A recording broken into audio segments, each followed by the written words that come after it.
really edit it or stop people from saying whatever they want. So, all right. Cool. I take a special pride in the ability to swear like a sailor. Excellent. Then you were in the right podcast, sir. We've been playing lots of pirate games lately, and my dice have been hating me. Well, that's why I designed a game where the dice are kind of incidental. Even better. All right, folks, we're back with another episode of Skirmish Supremacy, and tonight we are going to have another two-parter, so we're going to be splitting this up into two separate episodes. We are joined by John Wick of John Wick Presents, and of course, he is most well-known in the RPG industry for writing lots and lots and lots of stuff. But the big one we're going to talk about tonight is the second edition or the relaunch of 7C. John, how you doing tonight, man? I'm very good, thank you. Excellent, excellent. And as usual, we are joined by my co-host, Nick, who is over there. I can't tell what he's working on at the moment, but he's working on some sort of models in the background. So I'm putting together an armature. Oh, even better. Awesome. So Nick's going to be modeling some stuff as we're talking about things tonight, and we'll probably be talking quite a bit about pirates, swearing like sailors, and everything that goes along with it. Well, hopefully. Yes. We can make the swearing. I better go get my rum. Oh, hey, there you go. Awesome. So, John, why don't you tell everybody who's listening that may not know of you what all you've done in the industry so far? Because I know that you've been around for quite a long time. You've written quite a bit. Yeah, you're saying I'm old.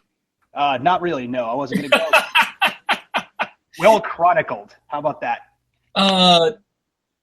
Sure. I started in 1995 doing story, character, and flavor text for the Legend of the Five Rings collectible card game, and then moved on to for AEG, and then moved on to make the first edition of 7C with the folks there, most particularly with my wife at the time, Jennifer, and then I left AEG and I started making less traditional role-playing games, let's put it that way. I was really interested. I had a conversation with a friend of mine, Jared Sorensen, and I was saying, I never run games the way I write them. And he says, why don't you write games the way you run them? And that kind of blew my mind. And the game I wrote after that was Cat, which is about house cats protecting their owners from monsters they can't see. And the game was all of maybe 40 pages, if that. And that was only because of layout and illustrations. You could really fit the rules on an index card. And after that, I just started designing what I call my little games, which are tiny little role-playing games, largely inspired by that conversation and by James Ernest, who made cheap-ass games. James and I are friends, and his whole notion of only include the things that you need in the cheap-ass game model really inspired me to really boil down to what do you really need in a role-playing game, and cutting out everything else. Awesome. And so then that was I made little games for a long time, and then recently I met up with Mark Diaz-Truman, who kind of became the business manager for John Wick Presents, and we did a couple of Kickstarters that were successful, and then we did the 7C Kickstarter, which was kind of like the mob showing up on my lawn and dropping a whole bunch of money in front of me and saying, "You better make a book, Wick." It was really kind of scary. It was exciting and scary at the same time.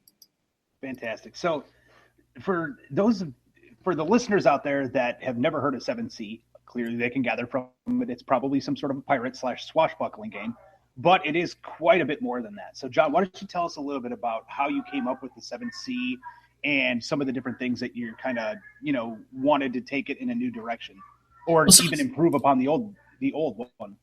Well, 7C was originally a conversation that Jennifer and I had about she wanted to do a William Blake role-playing game, the English artist and painter, and we just and she kind of just said it. I'll do a William Blake role-playing game. And I was like, I have no idea what that is, but I'm intrigued. And so we talked a little bit more, and I was reading a book at the time which was called Isaac Newton, The Last Sorcerer, which is a biography of Newton.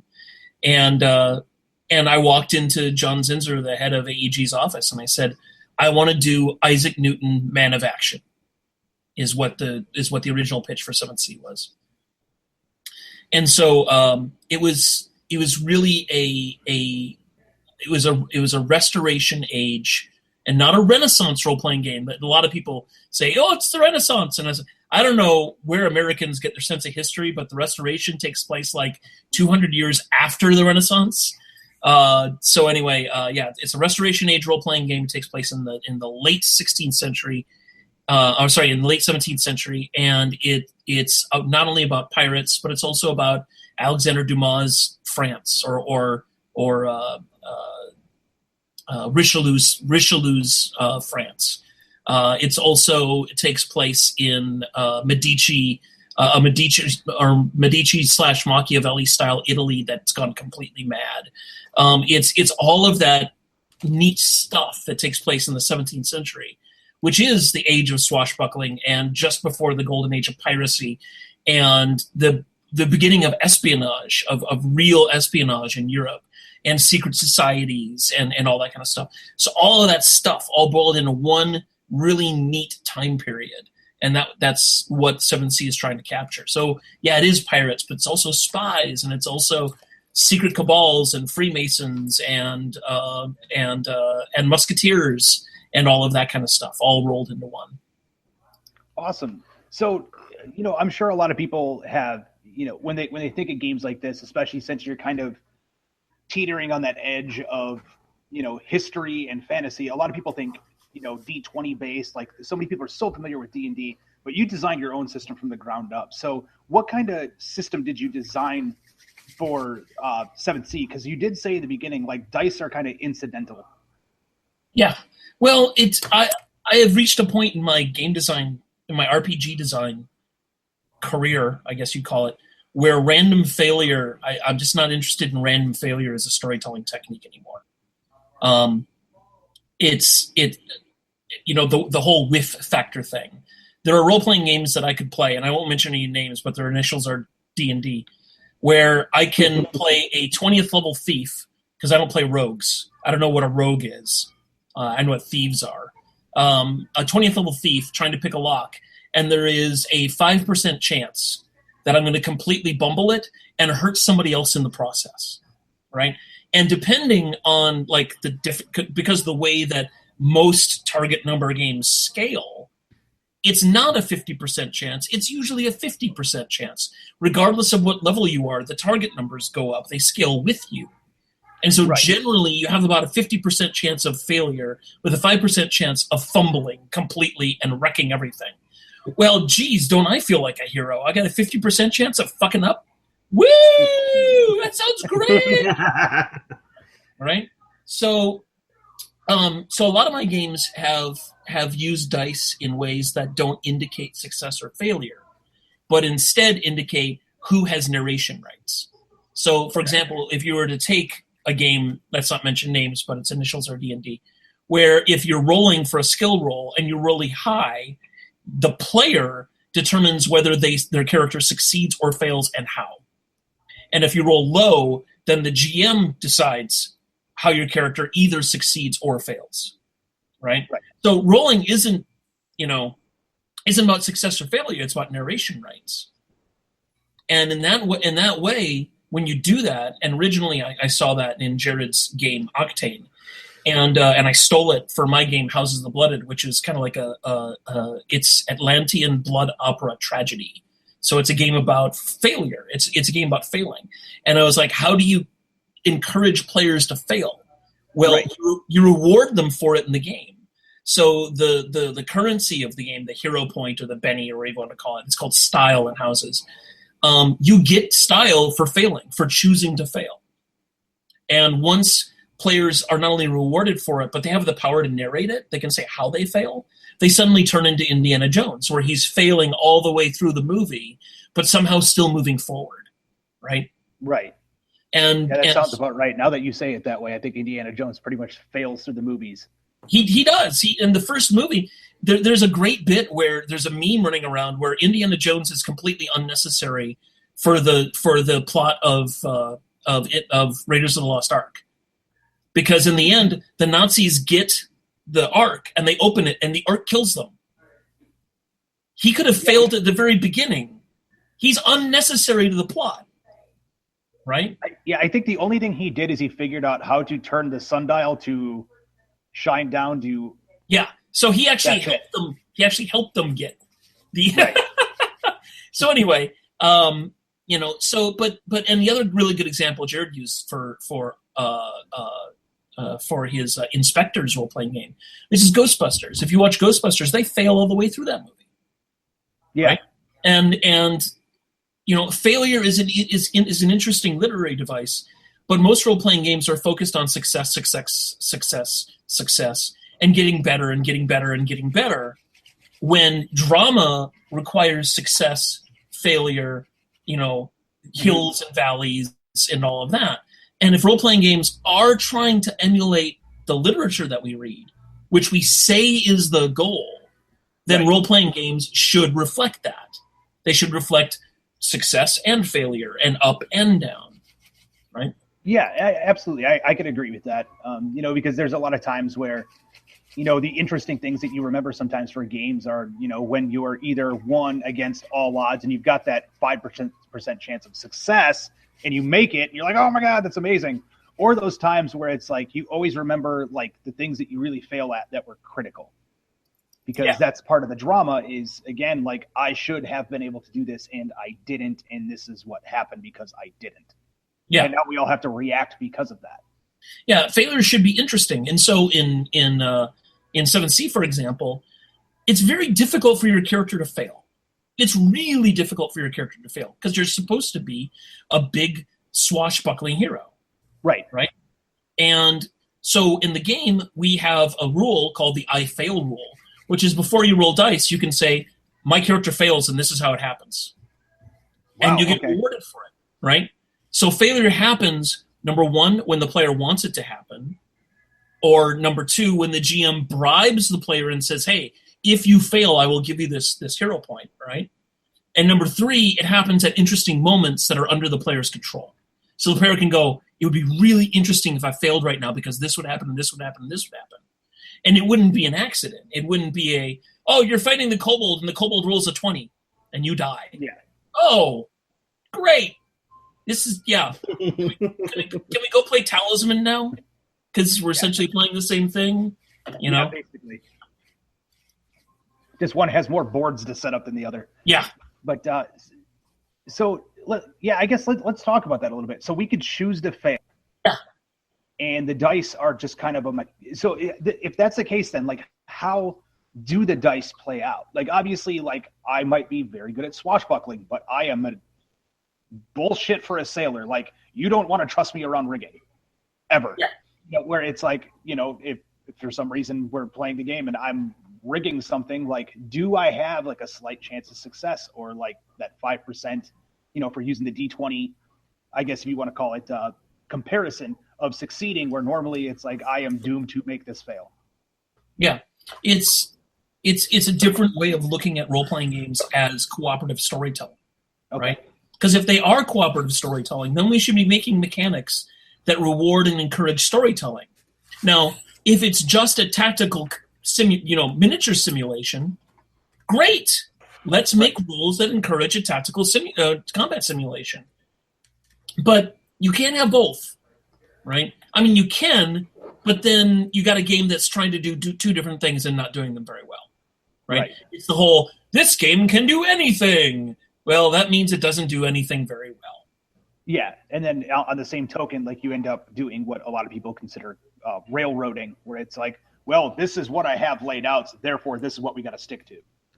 Yeah, and one of the things that we're doing with the adventures in 7C is that we're making adventures that essentially, well, when I have a book called Play Dirty, I have two of them, which is unorthodox, mean, underhanded, nasty GM advice that make your players love to hate you.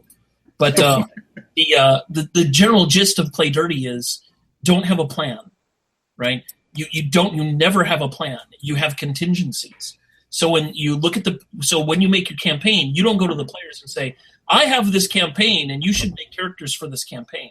You should look at you can tell the players, look, we're going to be playing, I'll use a real example because that's what I like doing in the book. So I just started playing the new Torg because I'm a backer on the Torg Kickstarter, and And because who I am, I can get the rules a little early. And so we're doing some playing Torg, and I told the players who knew nothing about the game, right? Because they've never even, like, they've heard of it, but they've never heard it. And I said, okay, what I want you to do is that I want you to make characters that are in Phoenix, which is where we live here in Phoenix, Arizona, that are in Phoenix, that are ordinary people, and we'll go from there, right? And so I gave them that guidance, right? Right. Because I had a plan, because I know what I want to happen to them, but then I look at their character sheets and go, okay, these characters are capable of these things, and they're not capable of these things. So now I have the contingencies that I want to throw at them because I know what they're capable of and what they're not capable of doing. And what that means is that you don't come up with this huge plot that, it goes from A to Z. You have a setup, you look at their characters, and then you improvise around the characters that you have, right? Because otherwise you're just forcing people. No plan, no GM campaign ever survives contact with the players. No. Right? Unless it's like one of the, like Wrath of a Charlatan board games or something where it's like, well, there you are. And you just like dropped into it. But yes, you are correct. Like no plan is ever like 100% when you're a GM. Yeah. It's, players like, complaining about railroading. And as they should, right? But it's kind of funny that dungeons are the ultimate railroads, because you literally can't, you can't go. I mean, you could leave the dungeon, but then what's the point? Why are we here if we're not going to go in the dungeon? Although I did do that once in a Tomb of Horrors game, which I wrote about on my blog, but that's a whole different story. Excellent. I don't want to bring that up. I got hate mail when I brought that up the last time. How dare you defame the greatest adventure of all times? So what happened? You just walked up to the door and went, nope, and walked away? Okay, I'll tell the story. I was at a con, and it was Sunday. Such arm twisting. Yeah. I was at a con, and it was Sunday, and I was in a quiet room, and I was relaxing, and it was a room that there was going to be a game in. And the GM came in, and I said, I'm just here, typing on my computer. Don't mind me. And he says, oh, I'm running Tomb of Horrors. I've updated to 5th edition. And besides me thinking, I was like, why would you do that? He said, do you want to play? And I said, well, no, thank you. I'm trying to be polite. I've already played it like a couple times, and I know everything that's going on. And he goes, oh, I trust you. And I said, okay, let's do this. I'll make a thief. And I'll put all of my points into find traps, right? Yeah. Put all my points into find traps. And because I know where all the traps are, and whenever we're about to come up to a trap, I will roll, I'll look for traps, and if I find it, I'll explain what the trap is, right? But if it's not a trap, I won't say anything. And the GM's like, great, let's do that. So the rest of his players showed up, they made characters, and we got to the first entrance, and I rolled and I said, this is a trap. If we go in here, the front opens and then it crushes us and we die. So we don't go in there. We go to the second entrance, and I roll dice and I say, okay, this is another trap. If we go in here, the entrance, then we die. So we go to the third, and it's the long corridor with all the pits. Yeah. And one of the pits has a secret passage that leads deeper into the dungeon so you can skip a whole bunch of the traps. And I rolled and I said, this is a pit trap, and that's all I said. Because that's fair, right? Right. So we went around the pit traps, blah, blah, blah. And we got to the big demon goblin face. And I said, that is not a trap. Because I was right. It's not a trap. Yeah. And they said, oh, okay. So the first guy says, well, looks like it's... and the GM said, reads the description that says it's about man-sized. I mean, if you crawled in, it'd be about man-sized. And the fighter goes, well, I'm going to crawl in and try it out. And I said, well, before you do that, maybe you should leave your valuables behind, just in case. And we'll tie a rope to you. And he goes, all right. So we tie a rope to him. He goes in, and the rope goes down, and he's gone because it's a sphere of annihilation. Ooh, spoilers, right? So then the second person says, oh, well, then maybe I should go after him. And I said, sure, but maybe you should leave all your stuff behind because, and so they're gone. And this was 4 players. 4 players did that. And I said, great. I take all their valuables and I leave. Done. And the GM was very upset at me. And he was like, why didn't you warn them? I said, it's not a trap. It's really not. It's really not a trap. And he was like, well, that's the end of the game. And I said, that's the way the game is designed to be played. I don't know why you're upset. The game actually, the module actually says you should have like 8 or 9 characters per player. It says that, right? So I don't know why you're upset. I don't know. Well, yeah, that's one of the things that I've never really liked about it. I mean, I've always liked it from the standpoint of like if you're looking at it for like that brain buster tactical challenge, but it's not really a role-playing game. You made characters. You're there to defeat this thing. It's almost like a video game formula. If you look at it from that standpoint, it could be fun. However, the fact that you basically have to make, I forget exactly what the levels of the characters are for that, but you're basically making a paranoia cast of clones to just throw bodies at this thing until like it, like the crushing walls. You throw enough of your own dead clones at it to where the wall can't crush anymore and you can just walk underneath it. How fun. Now imagine that for a second. We're throwing corpses. When's the last time you touched a corpse? Personally? Yeah. Does a dead bird count? No. Okay. In that case, never. It's been a very, very, very long time. Yeah. A human corpse. Yeah. And we're going to be throwing dozens of them, right? Yeah. Because this is natural. Exactly. Yeah. What? It's crazy. It's crazy talk. But anyway, that's my little Tomb of Horror story. I got hate mail for that. I would just write you and say, bravo, sir, bravo. But we salute you. So jumping back on the 7C topic before we get hate mail ourselves. So obviously the game, Pirates and Swashbuckling, the dice, I mean, they have meaning, but it should never be – it's a storytelling mechanic, not a pass-fail. Yeah, it's the dice tell you how big you succeed.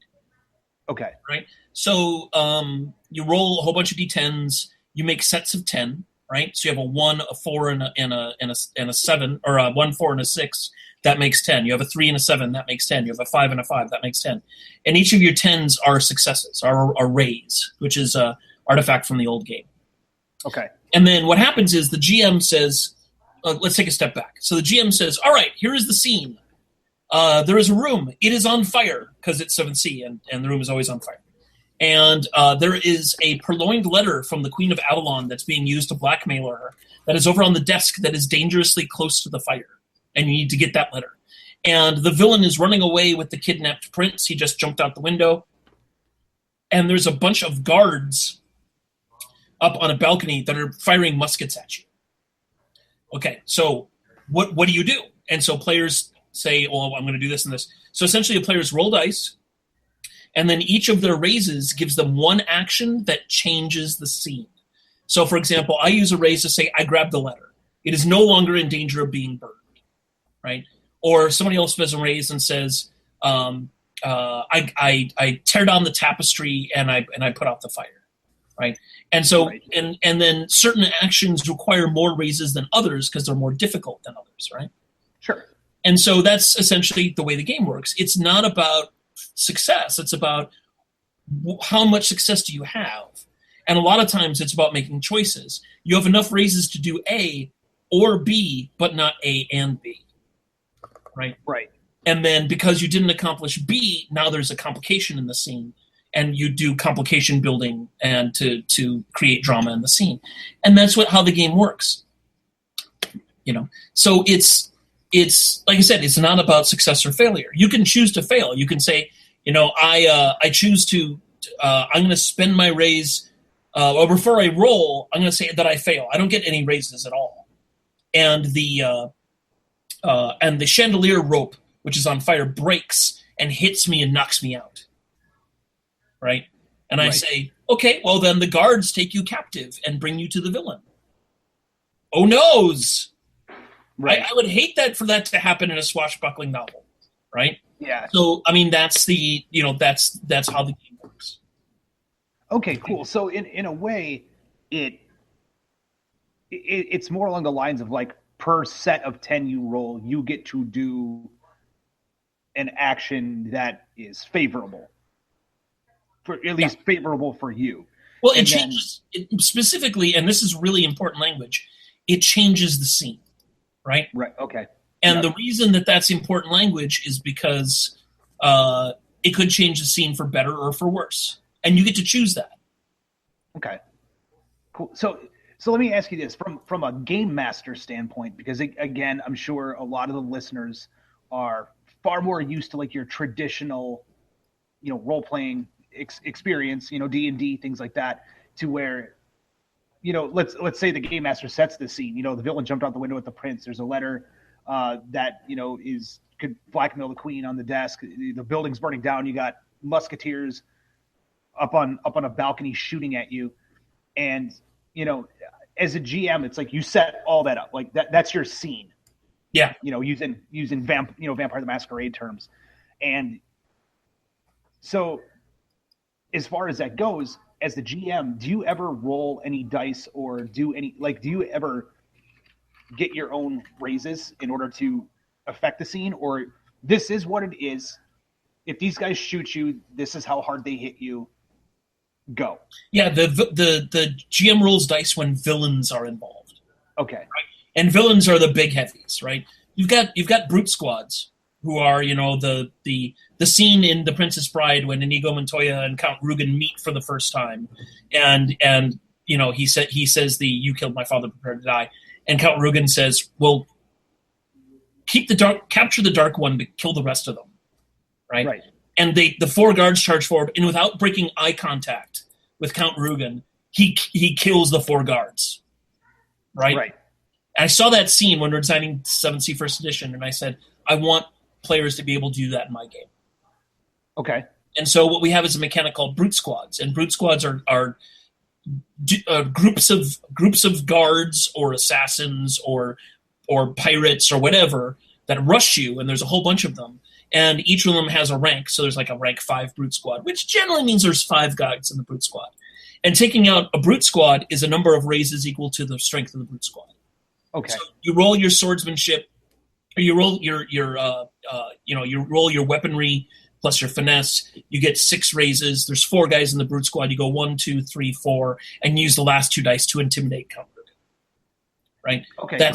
That's how the game works. But once you deal with villains have dice, and villains can use dice against you, and villains can also use what are called danger points that the GM earns during the game. Danger points to cancel the hero's superpower, magic powers, and special effects and things.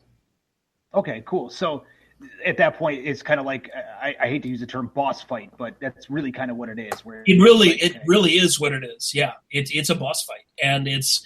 However, we try to make it more interesting than most boss fights, which are memorizing the left, right, A, B, up, down. Yeah. Okay. So something you just touched on as well. So I guess this is a good way to segue into this. Like, this is not you have a lot of historical reference, but it is not based on Earth. No, well, it's not France. It's Dumas' France, so it's Montaigne, and it's not Italy. It's Vidace, and it's not Avalon, or it's not England, but it's Avalon and Innismore and the Highland Marches, right?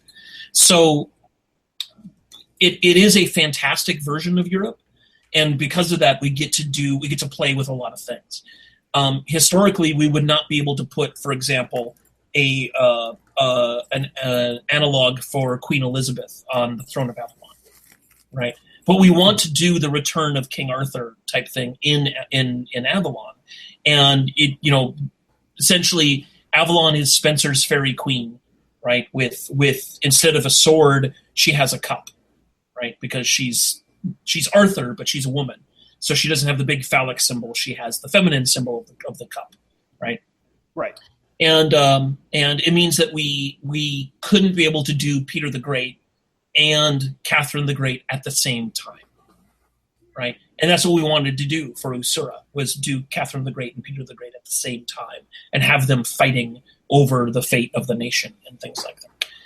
And also, it gave us an opportunity to bring like a lot of elements of Europe that you really can't do in a historical Europe.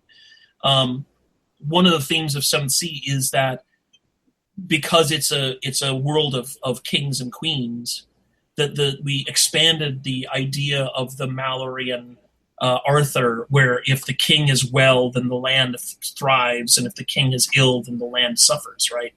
So when we have a hero, because being a hero and a villain is a game rule in the game. So if a hero is sitting on the throne of a country, then the country will thrive. And if a villain is sitting on the throne, then the country suffers, right? And if there is no monarch, then the country's in complete chaos. Right. So we extending that whole idea throughout all of Europe was a lot of fun because we got to pick which monarchs we had in charge of which country. And then it becomes, because 7th Sea is also about playing the Three Musketeers, in the novel, one of the very first plot points is saving the Queen of France from blackmail. Right? You are dealing with the big players. It's not like some other role-playing games where they're like, here is the meta plot, and you can never touch it. You are down here, peon. We're like, no, we want you dealing with the monarchs of these countries on a first-name basis, right? Just like, D'Artagnan is a farm boy who thinks he knows how to fence, and 2 days later he's talking to the Queen of France and what is his name from England, right? Yeah, I'm drawing a blank, but yes. So yeah, and it's like right away you are thrown into these things. And so one of the things about 7th Sea is that if the monarch is a hero, I want your PCs protecting that hero, protecting that monarch. And if they're a villain, I want you overthrowing them. Right. And it's not about, hey, let's go, kill one-hit die monsters for a couple of months until we're, 5th level and the game can really start. Right? I'm like, I've thrown you right away, and you're a big damn hero, and you choose when you fail, and there you go. And I'm going to give you all of this power in the game because I trust you, because we're all grown-ups here. And there we go. Okay, so stating that, obviously this is much more of a storytelling game, not a dice rolling game. So I guess my question is mechanically, do you have anything from stopping somebody from, kind of diving into, I don't want to call it the slapstick, but you kind of see that happen a lot in your traditional RPGs where it's like somebody just decides to go off left field and do like the most ridiculous shit possible. And, in a way, it's like it helps the story along, but it's like it completely breaks the mood of the game. Like, do you have anything that kind of stops that other than just like, hey, I don't want that guy to play anymore? Well, it's funny. I wrote an article about game balance. And I was like, in a role-playing game balance rests entirely 100% wholly on the game master. I cannot stop that from happening, right? It doesn't matter what rules I write. I can't stop that from happening, right?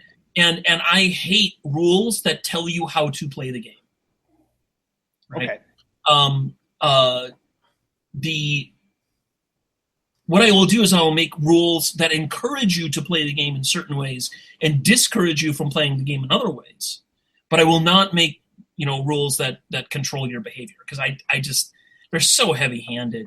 And the fact of the matter is, the best way to cure that problem is to take that player aside and say privately, what are you doing? Why are you doing that? Because if you're not having fun, we can fix that. We can play Toon if you want to have, if that's your game, right? But right now you're kind of stepping on everybody else's fun, and I don't know if you know that or not, because you may not know that, right? But I'm telling you that you are, and you need to stop doing it or change your behavior, or we need to find out why that's fun for you, so we can find a different way for you to have fun, right? And that's really, that will solve that problem way better than any rule ever would, right? Yeah. And I could definitely see that because, I kind of look at it from the standpoint after, kind of reading through the second edition book, is the fact that, if you wanted to play kind of like that wisecracking Jack Sparrow kind of character, you can do that and it fits perfectly in the world. Like you're just kind of this wise ass, but at the same time, your wise assery gets you into trouble. Yeah. And, so you say the wrong thing to the wrong person where it's like, normally you're like, haha, this is a witty retort. And they're like, you just insulted the queen. Well, he's funny because Jack Sparrow is such a low-key character. He's such a trickster character in that he causes problems and then he solves them. Right, exactly. So he's a lot of fun in that way. And one of the things that I really like about the system we did for 7th Sea is that it really allows for that kind of character. Yes. Because the player can go, I insult the queen. And everyone's like, ah, shit, what did you do? And then he says with his next phrase, but she finds it amusing. Yeah. Right? And so, like Robin Laws said that role-playing games are the only medium where the author and the audience are the same person. Yes. And I like to amend that a little by saying it's the same people, right? Because when I am playing in a game, I am entertaining myself to a small degree, but more importantly, I see my role as a GM and as a player is to entertain everybody else, right? Yeah. So that's my responsibility in the game is that everybody goes, wow, that was a lot of fun. It was a lot of fun playing with John, right? Or whatever. I mean, that's kind of like my responsibility in the game. So when I do unpredictable things, when I throw problems in the hat, I want them to be problems that everybody else can go. That everybody else can go. Whoa, that's a real problem. Okay, how are we going to handle it? As opposed to, wow, that's a real problem. Fuck you, John. How are we going to handle that? Yeah, yeah, because it's kind of the fine balance where I've kind of run into this before. The wisecracking characters, and there's times where I've played them too, just because like I feel like games start getting like dark and brooding and gothic, where I'm like, we're not playing a dark brooding gothic game, so I'll play the wisecracker. But there's a difference between like Jack Sparrow to kind of bring him up, and Bugs Bunny playing Robin Hood. Like there's a massive difference there. Well, and yeah, there's also, like, to make your point even clearer, there's a difference between the Disney Robin Hood with the fox and the Daffy Duck Robin Hood, right? They're both anthropomorphic animals playing the same character. But they're not in the same universe, right? Or even if they are, that character is not the hero, right? I love, one of the reasons I love Big Trouble in Little China, which is the greatest movie ever made, is that Jack Burton thinks he's the hero of the film. And he's totally not. He's the comic sidekick.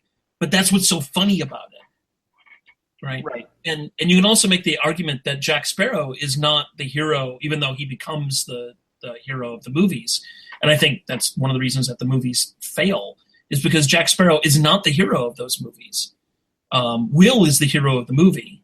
And we can sympathize with Will, and we like Jack Sparrow, but we don't want to actually spend time with him because he's a mess. He's going to get us all killed, right? So, I mean, that's that's the interesting part about who is the protagonist and who's the sidekick. And it's also something else that most role-playing games don't address. It's like, if I'm going to play Beowulf, I'm going to need my dudes, right? If I'm going to play Jason, then everybody else is going to be Argonauts, right? And the important thing to remember about Jason and his Argonauts is that Hercules is an Argonaut, right? Yeah. So he's Hercules. He's the greatest Greek hero of all time, and he's playing second fiddle to Jason. I don't know. He takes off like in the middle of the story to go and have his adventure, but it's okay for you to play second fiddle to somebody else, for a while in a role-playing game. And how do you do that? Is there a rule for that? Do you need a rule for that? Or do I just need to go, you know what, I'm second fiddle here, and I'm going to sit back. I'm going to let so-and-so, have control of the story for a while. Right. Yeah. And that makes perfect sense to me, because at the end of the day, like, regardless of whether or not the GM is like trying to mercilessly crush you, like if you dove in far, you dove far too deep into the deep end with bricks around your ankles, and now the GM, like, he's kind of like, well, I have no choice but to like completely decimate you. Yes, you do. You have the choice, but like if somebody just decides it's like, nope, I'm gonna, especially like using 7C where they're just like, you know what, we get captured, our weapons are taken, we're tortured, and someone just decides it's like, we've been on like a winning streak for far too long. Yep. Now they put it back on the GM where it's like, you know what, we're all just like beaten, bloody, naked in a cell somewhere. We have no idea where we are. We don't even know what time of day it is. And, at that point, it's like, yeah, the GM kind of has to put, like, I guess you want to call it like a bit of a morale-crushing scene on you. He doesn't have to just say, and your characters are dead. But he's got to do a morale-crushing scene. And, even when it's something like that where it's like, even if you want to use classic D&D where it's like, you know what, we're first level fighting something that we shouldn't be fighting till we're 10. Unless, well, in that case, the GM's a dick. But everybody together is making the story. They're all it's a cooperative game still. Yeah. At that point. Yeah. So and I think that's very important. Yeah, I do too. I think that when people say, well, I have no choice but to kill, I did a TPK, and people talk about that like it's like they get we get merit badges for it. And I'm like, why would you do that? Right. Do you think the players had fun? Do you think that they felt like they it was a good investment of their time? It's I hear it so much, and I'm like, I don't understand that. I don't understand it at all. And I don't understand, I like making a joke with my friends whenever they say something, too smart or too clever, and I'm like, none of us really likes you. We're just pretending. Right? But that's really the truth at that point. You do a TPK and you go, did everybody have fun? And then everybody goes, yeah. No, they're just pretending. And right now they're really mad at you and they don't want to tell you. Right. Yeah, definitely. Because, I played with a GM. He liked to try and kill us. That was his goal. It made sessions really suck because you're just like, well, I guess he's going to give us something impossible. Yeah, why don't we just go play, Descent? Yeah, exactly. We're just playing a board game at that point, right? Right, exactly. And I'm definitely one of those guys. Like I come from like, even on the traditional D&D side, like I liked a lot of your more challenging settings, like Dark Sun and Ravenloft and things like that, where it's like, okay, it's not just I run around with this sword and I am a kleptomaniac murder hobo. It's like I have a family. I mean something here. And the more I piss people off by murdering others, like there's these big, powerful people that really don't like it when I do that. And they know where I'm at all times. Yeah. So, it's like you really have to like everything that you do. I guess the best way to put it, especially like even in Dark Sun, even though you could go like that total Conan savagery, everything else, like it still has weight. Your decisions have weight. Yeah. And I love Ravenloft. I think Ravenloft is fantastic. And the reason I used to have an argument with a friend of mine, Rob, about I'd say Ravenloft is not D&D. And he's like, it says D&D on the cover. I'm like, no, you don't play it the same way. You don't make characters the same way. You don't do adventures the same way. You don't roll dice. I mean, sure, you roll dice the same way, but you make real serious choices about when you roll dice, right? Yeah. Do I really want to do this, right? Because the whole moral implications of your actions are like putting it's like putting a magnifying lens under the sun, right? Yeah. It's so laser focused, and so it is like playing a different game. And I love Ravenloft. I think it's one of the best things that ever happened to D&D because it makes it a completely different game. Yeah, absolutely. And a lot of it again, it makes it to where it's not, if just a classic kleptomaniac murder hobo. It's not just about kicking in doors and killing the orcs before they get out of bed kind of thing.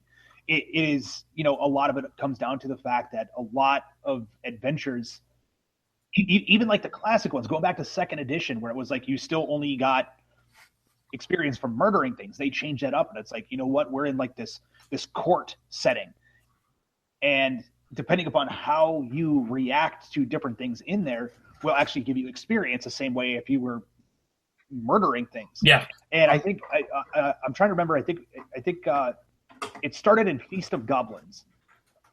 And even in that one, there was 2 fights in the whole scenario. Feast of Goblins, 2 fights. And I remember that you could actually get significant experience for discovering things and talking your way through things compared to just, I'm just going to go shank happy. Yeah, friends of mine did a dungeon crawl. It was very clever dungeon crawl, and it was very small. And I did a YouTube video about it, and I said, if you're going to play this adventure, I recommend, because it was about a little goblin cave that had a shrine and things like that. I recommend you play the goblins. And these humans are coming in to get you and take your stuff, right? And you have to defend the cave system against the heroes. And you have everything the goblins have.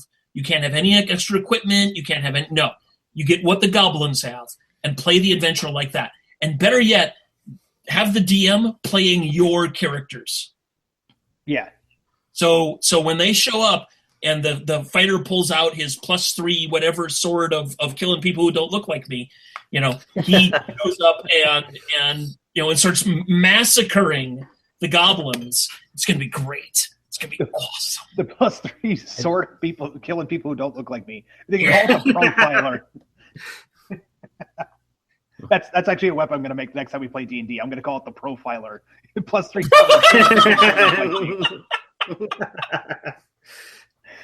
That's good. God. That's good. Keep that. I'm writing it down. Profiler. So yeah. I mean, I definitely agree that taking things and spinning them on their head is a good way to do it. And I think that's one of the things that I really liked about seeing the 7th Sea be redone, is because we heard so much about it when it was at AEG, about it being a great, epic RPG, but it was so different than everything else that was on the market, because it wasn't just GM versus players dungeon crawl style. It was no, there's the mechanics are in the storytelling. Yeah, and it's funny because L5R, Legend of the Five Rings, that RPG had a lot of the same. It was the same game system. It had a lot of the same sentiment in it, and it was strange that well, there's a few things about first edition 7th Sea that, when we started doing second edition, I said, we're going to make characters, and we're going to make with my playtest team. We're going to make characters. We're going to start from scratch, no custom rules, nothing. We're just going to make first edition characters. And we got about 40 minutes into making characters, and I said, stop. We're starting with a blank sheet of paper, because this is way too much. This is way too 90s game design. And so we started entirely different, right? And I think that L5R was very streamlined, and we tried to do something a lot more broad with 7th Sea and with first edition. And I think that it just made it too bloated. And so when we went back to make second edition, I was like, we're cutting this, we're cutting this, we're cutting this. It was getting rid of the stuff that we don't need. Right. And that was... Go ahead. I was going to say, so if that's the case, then kind of walk us through, how long would it take somebody who, picks up the core player's handbook, they read through it a little bit, they got the GM there with them, hopefully the GM knows what he's doing at this point, he's read through it a few times and understands mechanically things a little bit more. If Nick and I were to sit down with you right now and start making characters, how long would that take? Say we know absolutely nothing about the game. All we know is we're playing 7th Sea. It's swashbuckling and pirates and swords and muskets and shit. Arr. There. I've made a character, right? I'm good. You're pretty good, yeah. Well, let's actually do that. It's actually a monkey with a blunderbuss. Yeah, well, I see that. That's kind of. Is that a monkey? No, this isn't a monkey. No, this is just a dude. It's just a dude. Okay. Yeah. So let's do that. Actually, which country do you want to come from? Do you want to come from France, England, Spain, Germany? Which country do you want to come from? England. You want to come from England? So you're from Avalon, the land of glamour, where the land of legends and heroes, where heroes are literally summoned by the land to go out and do great things. So if you're from Avalon, what kind of Avalon hero do you want to play? Do you want to play a privateer who's serving under Queen Elaine and has the what is it called? I can't believe I can't remember what it's called. The writ of blah that privateers have that gives them permission to go out and the letter of marque. Letter of mark. There we go. I can't believe I couldn't remember that. Nick and I play far too many pirate games right now. So do you want to be a privateer? Possibly. Possibly. Yeah. Let's go with privateer. Okay, you're a privateer. Now you get to that's a background. So there in the book there are these backgrounds, and there's privateer, there's courtier, there's actually hold on one second. Let me grab my book. Dun, dun, dun. Now, you did threaten me before the show that the book's rather large and that you may hurt yourself with it, so... Yeah, I did. All right, so there's all kinds of backgrounds.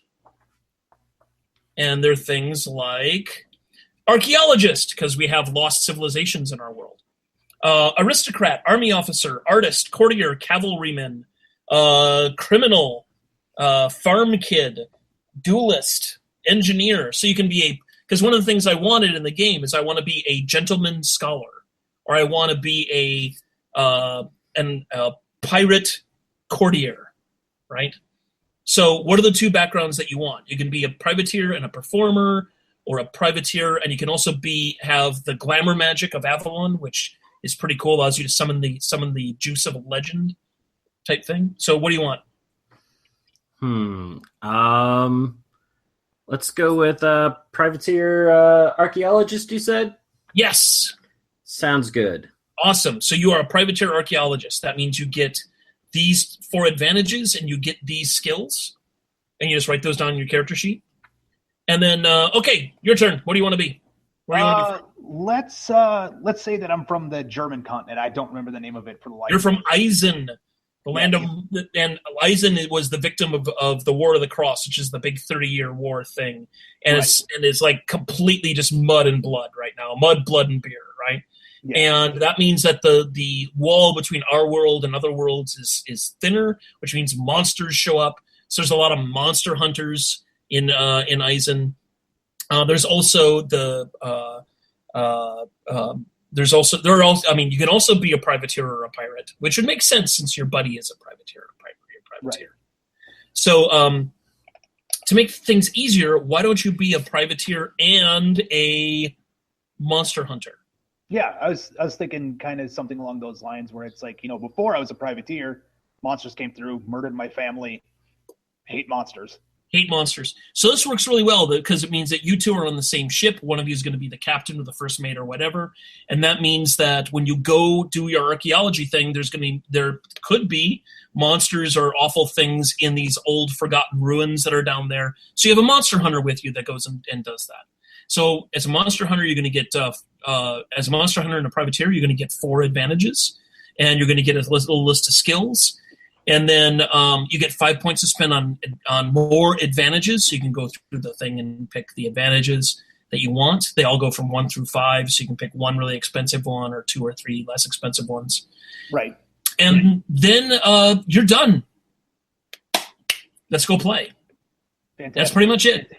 So runtime on that, folks, to keep in mind between like the discussion that we had between Nick and I, that took grand total of 8 minutes. Yeah. With discussion. There's a couple other decisions you have to make, but all of the decisions are really front loaded. So once you make the decision, it says, oh, you pick this, you get this. And so you can get to playing right away. Okay. But there's enough to say, you get the skills, but then you get points to spend on your skills.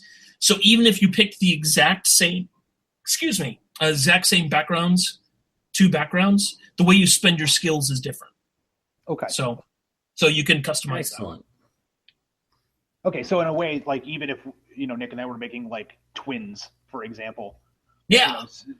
Privateer, the whole 9 yards. Privateer archaeologist, grew up in the same area. Like we identical twins. My skills may be far different than his, based upon the fact that yes, we're selecting from the same pools, but I'm specializing in the archaeology side compared to the privateering side. Where the privateering, I'm pretty much just a cook. Also, there's also 5 traits, which are brawn, finesse, resolve, wits, and panache. And how you put points in your traits is different too. Okay. So, yeah, one of you can be big and brawny, and the other one can be, quick and clever. Which makes sense. Yeah. And I like that. So even with everything said now, so like let's take this to 9 minutes after all of that little bit of discussion.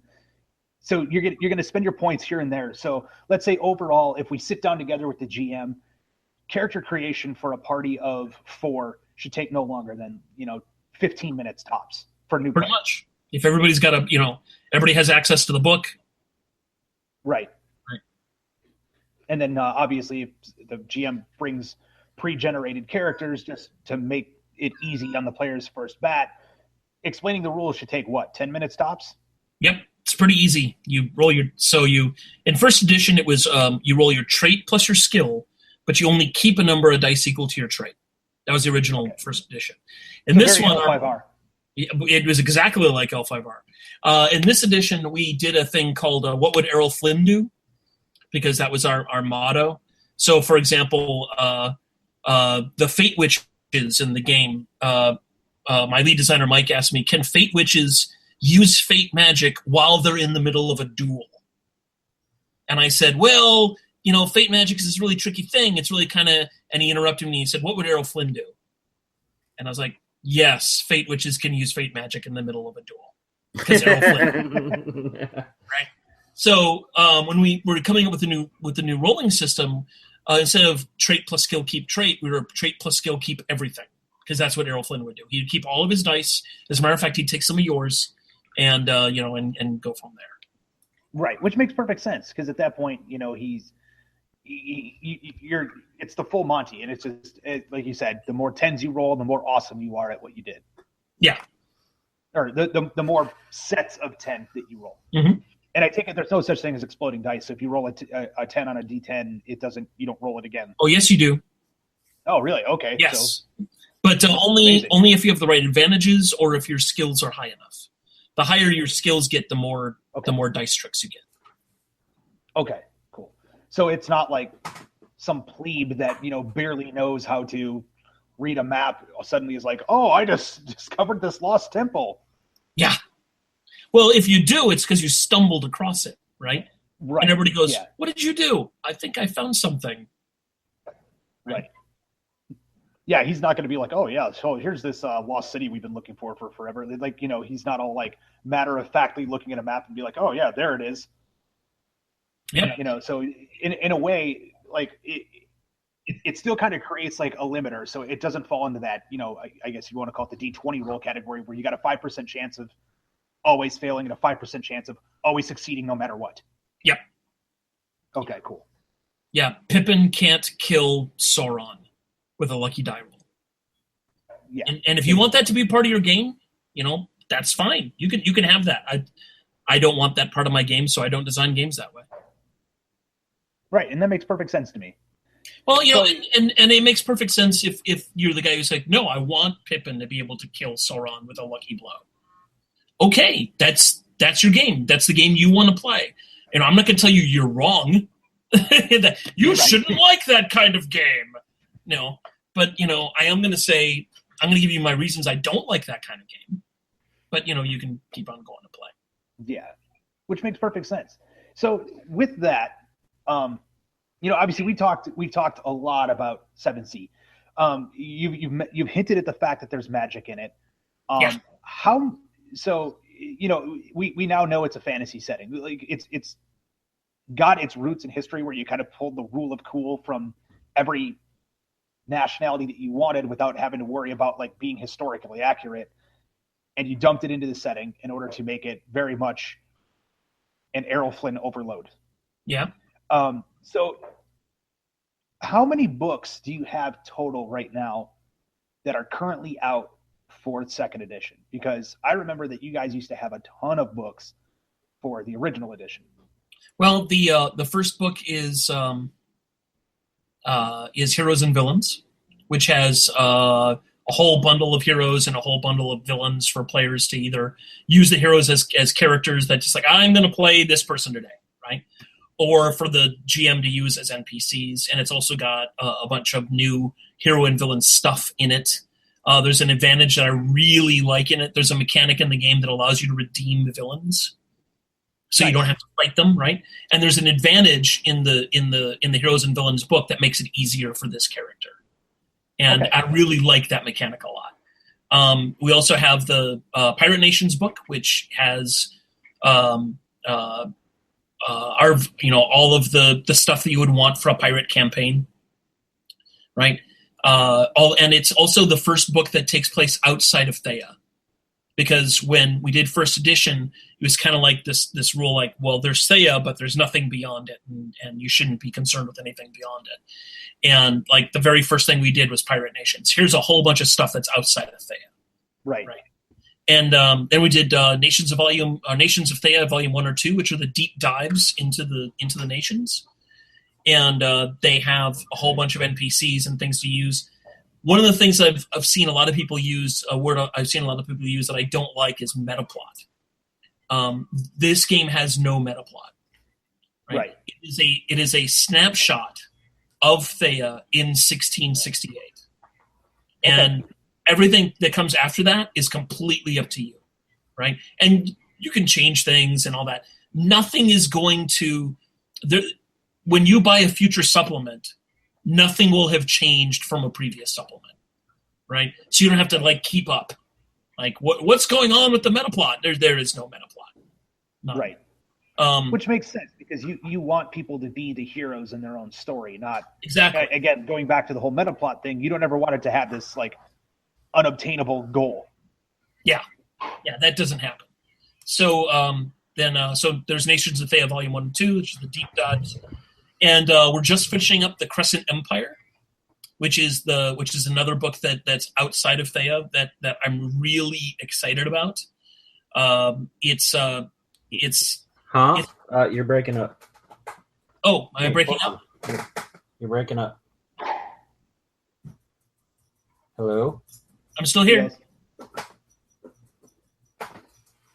Am I back?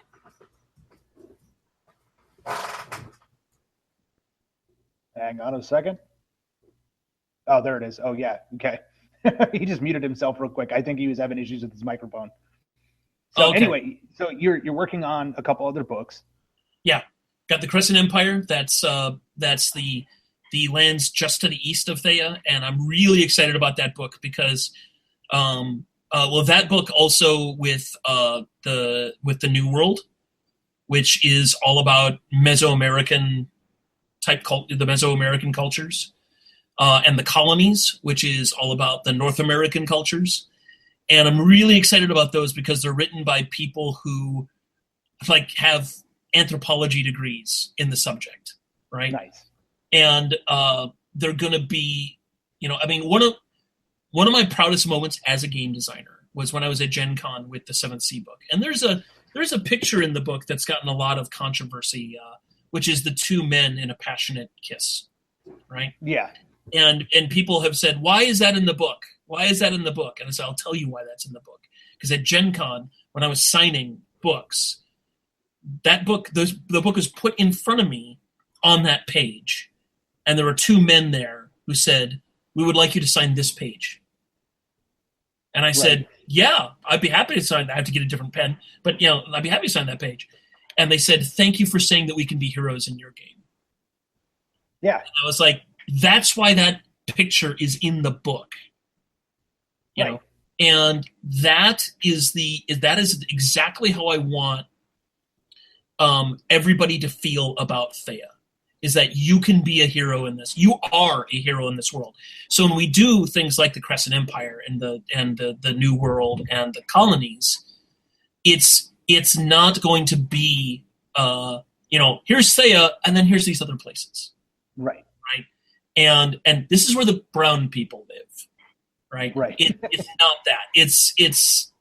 It's really, the stuff in there is so cool.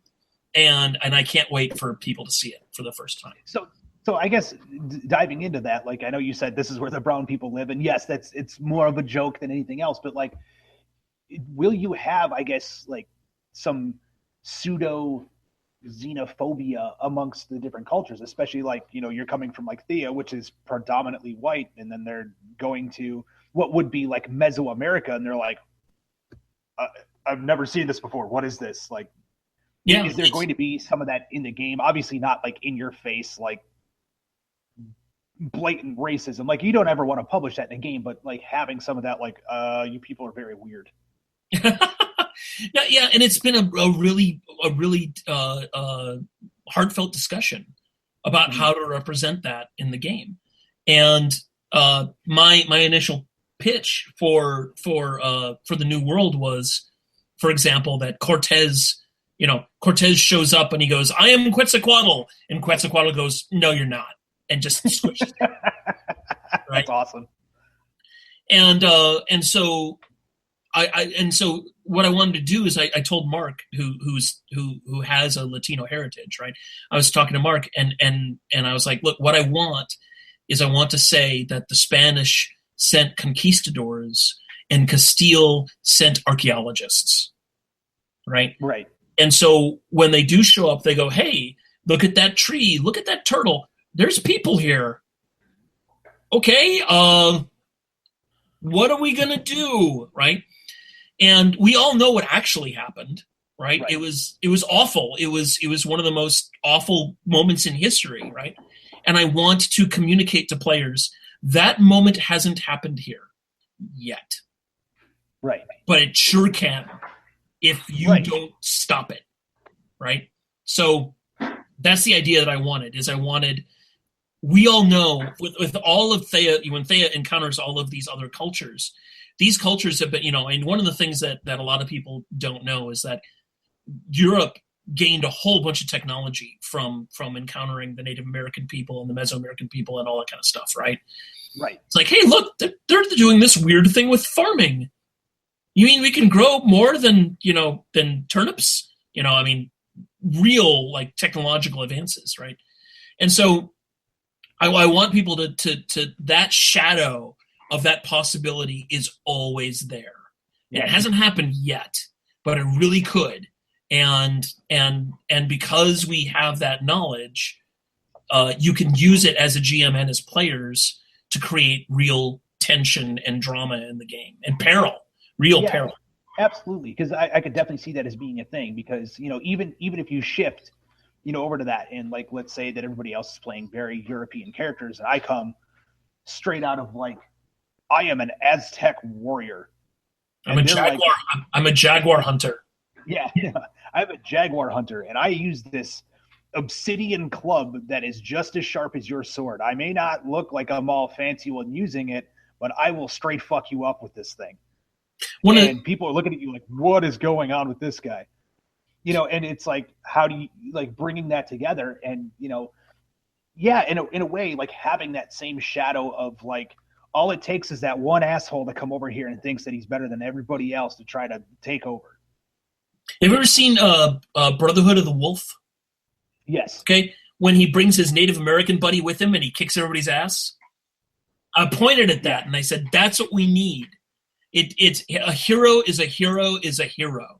And it doesn't matter if you're wearing feathers or you're wearing leather or you're wearing, a corset.